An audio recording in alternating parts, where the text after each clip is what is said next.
که د چا په سر باندې درد وي یا په مټو باندې درد وي یا په پنډو باندې درد وي، هر قسمه درد کې مبتلا دی، د هغې دپاره تاسو ته زه یو اسانه او مجربه وظیفه ښیمه.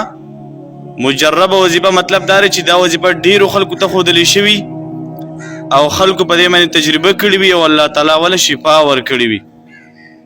انشاءالله چې تاسو دا علاج وکړئ د قرآن په ذریعې سره، الله تعالی بس تاسو هر قسمه درد ختم کی. ډېره اسانه وظیفه ده. د قرآن یو آیت دی، بسم الله الرحمن الرحیم وبالحق انزلناه وبالحق نزل وما ارسلناک الا مبشرا ونذیرا. په کمنټ کې درته لیکم، دا به 3 کرته ووایئ او په دې باندې به تیل دم کوئ، او چې په کم ځای باندې ستاسو درد و، د چا په سر درد وي یا په پنډو یا په لاسونو باندې، نو په هغه تیلو باندې به د هغه ځای مالش کوئ.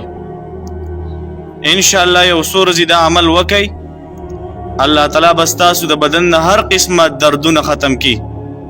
نو دا یاد کو، د ثواب په نیت مخکې شیر کو چې ستانه بل مسلمان ته هم خیر او پیدا ورسیږي. جزاک الله خیرا.